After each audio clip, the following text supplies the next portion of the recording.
थम्रे मदुने हाबेगी वाफम थम्बो गम से कई गिदोबा अखोय से तो हाय नो नो खली में मैम से नोई दी स्कूल का समर वेकेशन लो थादोय से तू रो की फंग बा इस एक्साइटिंग माइगी एज तनो मैम ने फंग गा लेबा स्कूल दी का मदुना बने तो थबो से करी नो नोई पाले से हाय ओबा हेमन लेबा से सुमी ना तो इंगे कोई सुन लाइक स्नाइडा बस माइल सुन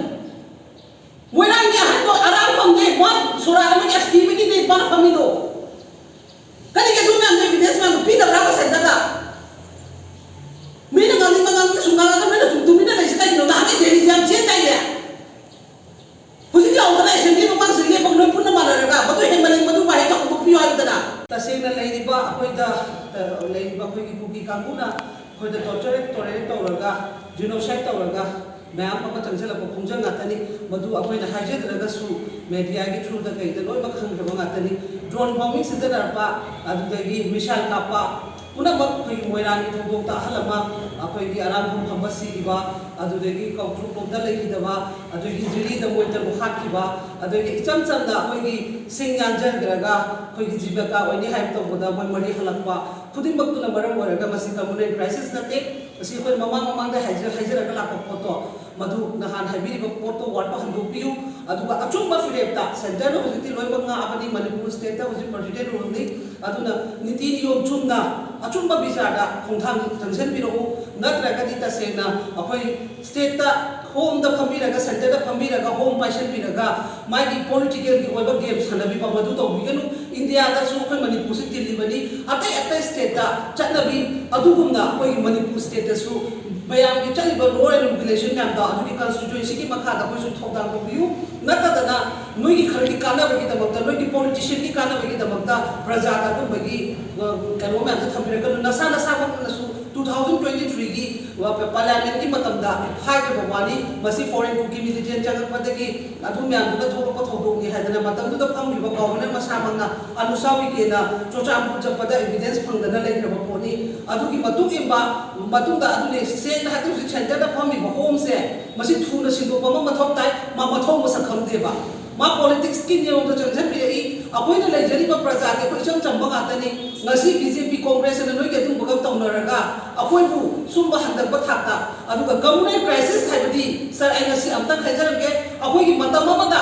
पागन अमसु मैते ga तौनगिबा फबदो नुमि हमनि मरि नि जंगा तौबदा अदुगुबदु कवि कम्युनिटी क्राइसिस मुसकी पोछदा नोई अदुगुबा एजेंडा लेतबा नोई वरो लेतबा पोतो मदु सिजन बिरकनु न होम द फमी बनुपा मनि न इंडियन कॉन्स्टिट्यूएंसी न नंगी मखादा चलिबनी अदुगा नीति नियम न नसा न सु खलगा न नामथोकी बन स्टेटमेंट पीगी मैमदा न फकलगा बतेंगेगो अदुगा नंगी हाइगो हंदकी 21 किसदी न बैक चटपी हाइबो पोचे मसीमा हाम होइन थमजगे अदुगा अनिसुबदा अखोई की लेजरिबा फुर खुदिमक आइडिया मणिपुर संगचगे हाइदना वॉइस थंगचरिबा खुदिमकदा गसी अखोई पु लादारगा अखोई पु हाके मके मिनि चटपे यारो हाइबगी पोचदे यारो मदु यादे मणिपुर सिदी अफुर म्याम पुलगा लेबा लमनी हाइदना लौजरिबा खोंजरिबा खुदिमकदा एफआईआर पालागा चोचारबुतकी पालाको एफआईआर दुना अखोई सोना कदे यौरागा मीबु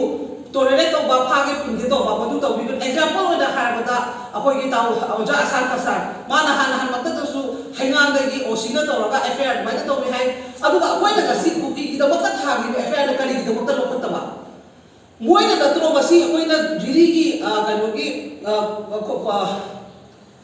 सिरोइली की बतांग कोई चटनी खोनी हाइबदा मोइदि चम चमना अदुगुमना तौरगुमसी मदु तौरप तारगदी मदु फत्ते हाइबगी पोतो वॉइस नि मोइना थंगदिदो खोई पुन्ना लेमिदसे हाइबदी अदुगा गसी सेपरेट सु तालाइबा एमएलए सुंगारे मोइगी लोय मिचम चमदा सुना हाइब तत्तगदी कोई तौररोइना हाइब ले पोसिदा गसी लेइबा से अखोइगी स्टेट की सरकार अमसु इंडिया सरकार दा कुकी की मखादा लोय लेरब्राबा हंगिगै सदुनेबा अखोइ रोंदना वास अचुंबा अखोइगी आइदि मणिपुर से काय बियारो है अखोइ म्यामदना सुमाइना तौरेरे तौ मिगी वॉइस नंदनबा मिबु कैनो तौ अफापुन तौदनो बनबा अदुगा गसी सही अनि हेलाबा पोचदा गसी लांदारतदा लोइमा तौनिबा कुसी तौबा सेंट्रल की अखोइगी स्टेट की गाड़ी चपबा त मै खादोबा ngamba अदुगुम म्याम को अमत फगतना सिनी हाइबा ngमदेबा अदुना ताकदि कुकी सिना सेंटर सु पाइरबा स्टेट सु पाइरबा हाइबा क्वेश्चन सु कोइ हंगिगे गसी सरकारदा लैरिबा कोइगी गवर्नेंस पाइबा कुदिमुक्ता मरमदी मसमाइना सुम तौना हलकदी करिनो अखोइने हिंदु पुंसिसे अदुना मसी पुना मसे हंदोगा फजना न्यूट्रल दा थबक तौबिगे तौबियु ꯍꯥꯏꯔꯒꯗꯤ ꯇꯁꯦꯡꯅ ꯄ꯭ꯔꯖꯥ ꯃꯌꯥꯝ ꯂꯩꯔꯤꯕ ꯐꯨꯔꯨꯞ ꯃꯌꯥꯝꯁꯤꯅ ꯀꯩꯒꯨꯝꯕ ꯑꯃ ꯇꯧꯔꯛꯄ ꯃꯇꯝꯗ ꯋꯥꯔꯧꯕꯤꯔꯣꯏ ꯍꯥꯏꯕꯁꯨ ꯂꯥꯛꯀꯅꯤ ꯑꯗꯨꯒ ꯑꯃꯨꯛ ꯑꯩꯈꯣꯏꯒꯤ ꯁꯁꯄꯦꯟꯗ ꯂꯩꯔꯤꯕ MLAꯁꯤꯡ ꯑꯩꯈꯣꯏꯗꯤ ꯁꯦꯡꯅ ꯍꯥꯏꯕꯗ ꯃꯇꯝ ꯑꯃꯗ ꯑꯩꯈꯣꯏꯒꯤ ꯏꯅꯤꯡꯊꯧ ꯃꯦꯘꯥꯂꯌꯥꯗ ꯁꯤꯂꯣꯡꯗ ꯃꯥ ꯍꯥꯎꯁ ꯑꯦꯔꯦꯁ ꯇꯧꯔꯒ ꯁꯥꯏꯟ ꯇꯧꯍꯟꯕꯒꯤ ꯇꯥꯏꯞꯇ ꯉꯁꯤ ꯁꯦꯟꯇꯔꯅ ꯅꯣꯏꯁꯨ ꯑꯗꯨ ꯇꯧꯔ ꯊꯝꯃꯕ꯭ꯔꯥꯕ ꯅꯊꯧ ꯇꯧꯗꯒꯦ ꯁꯣꯝꯗ ꯑꯩꯈꯣꯏ ꯁꯁꯄꯦꯟꯗ ꯊꯝꯃ ꯁꯦꯡꯅ ꯍꯥꯏꯕꯗ ꯁ꯭ꯀꯨꯜ ꯁꯨꯇꯤ ꯊꯥꯗꯣꯛꯄꯩ ꯇꯥꯏꯞꯅꯤ ꯅꯣꯏꯅ ꯂꯩꯔꯤ ꯄꯨꯟꯁꯤꯁꯦ ꯌꯦꯡꯅꯤꯡꯉꯛꯇ꯭ꯔꯦꯕ ꯅꯣꯏ ꯍꯧꯖꯤꯛ ꯁꯦꯡꯅ ꯍꯥꯏꯕ ꯅꯣꯏꯅ ꯐꯨꯠꯕꯣꯜꯒꯤ ꯇꯣꯔꯅꯥꯃꯦꯟꯒꯤ ꯑꯗꯨ ꯇꯧꯕ ꯑꯗꯥ ꯇꯧꯕ ꯑꯩꯈꯣꯏ ꯂꯥꯏ ꯍꯔꯥꯎꯔꯤ ꯑꯩꯈꯣꯏ ꯐꯨꯠꯕꯣꯜ ꯑꯗꯨꯒꯤ ꯏꯅꯣꯚꯦꯁꯟ ꯇꯧ ꯑꯗꯨꯝꯕꯗꯨ ꯅꯠꯇꯦꯕ ꯍꯧꯖꯤꯛ ꯇꯧꯔꯛꯏꯕ ꯇꯣꯔꯆꯔ ꯃꯌꯥꯝꯁꯤ ꯅꯣꯏꯅ ꯔꯤꯄ꯭ꯂꯥꯏ ꯄꯤꯐꯝ ꯊꯣꯛꯇꯕ꯭ꯔꯥꯕ ꯇꯧꯔꯛꯏꯕ ꯄꯣꯠꯁꯤ ꯁꯤ ꯅꯠꯇꯦꯅ ꯅꯣꯏꯅ ꯅꯍꯥꯟꯈꯩ ꯗꯦꯜꯂꯤ ꯆꯠꯂꯤ ꯁꯦꯟꯇꯔꯗ ꯎꯅꯗꯦ ꯍꯦꯛ ꯀꯔꯤ ꯋꯥꯔꯤꯅꯣꯕ ꯉꯁꯤ ꯁꯔꯀꯥꯔ ꯁꯦꯝꯕ ꯌꯥꯔ ꯐꯨꯔꯨꯞ ꯑꯅꯤ ꯌꯥꯁꯟꯅꯗꯦ ꯍꯥꯏꯔꯤꯕ ꯄꯣꯠꯁꯤꯗ ꯅꯣꯏ ꯄꯥꯎꯈꯨꯝ ꯑꯝꯇ ꯄꯤꯗꯅ ꯂꯩꯔꯤꯕ ꯀꯔꯤ ꯃꯔꯝꯒꯤꯅꯣꯕ